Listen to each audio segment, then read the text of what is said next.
second consecutive day, we've seen a large swathe of targets hit in southern Iran. Islands close to the Strait of Hormuz, such as Abu Masa and Qashm Island, have been targeted. Heavy bombardment has struck civilian areas, military sites and key waves of even maritime traffic control centre. We've seen a hospital also reportedly targeted in the US strikes on southern Iran, at least one person killed in those strikes there. And then also we've seen many renewed attacks then coming back towards US bases here in the Gulf, in Kuwait and Bahrain overnight. Once again, a second consecutive day here of attacks.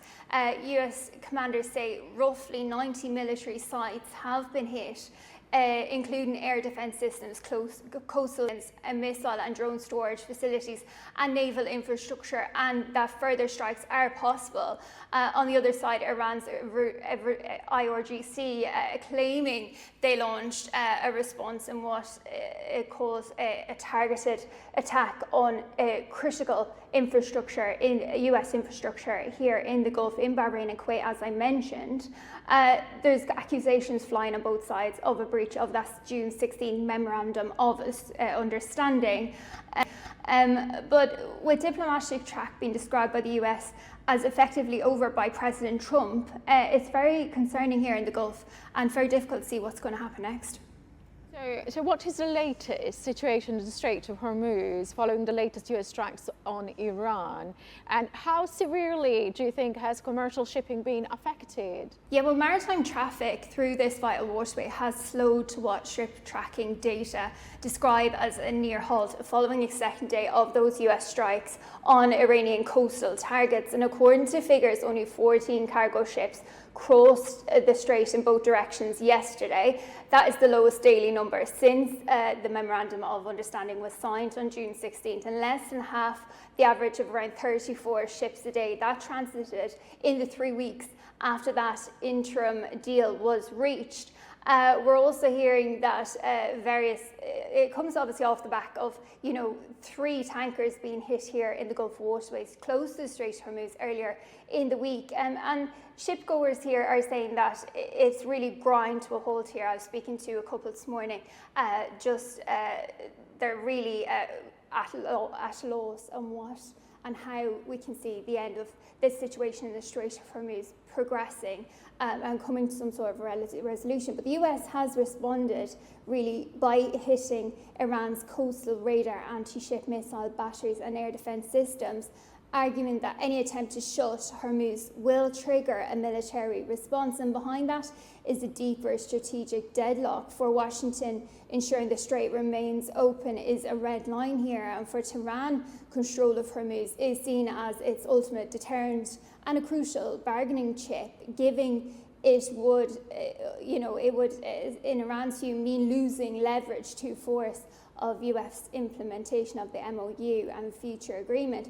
And that's why commercial shipping hasn't just slowed because of immediate danger, but because there is no clear shared security framework under which vessels can safely move here in the Gulf.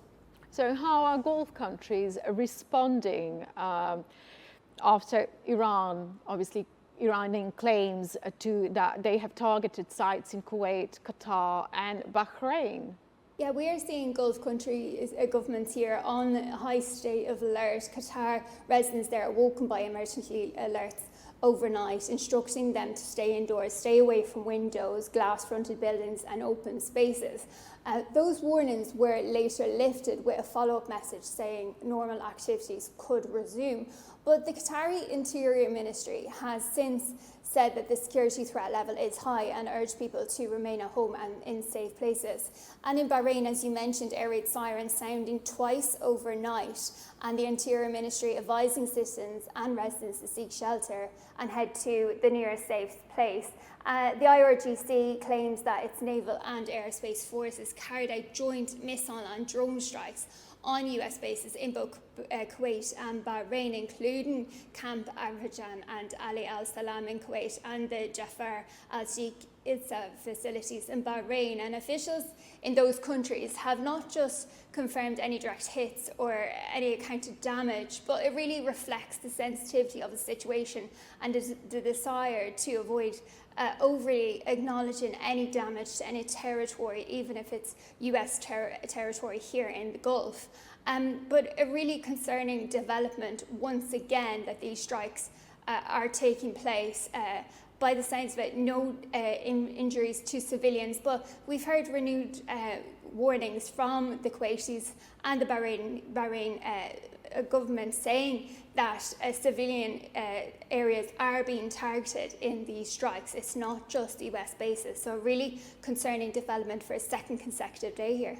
So what effect are these tensions having on regional markets and energy exports? Yeah, well, oil prices are higher. Traders looking at the disruption that we're seeing once again here in the Gulf.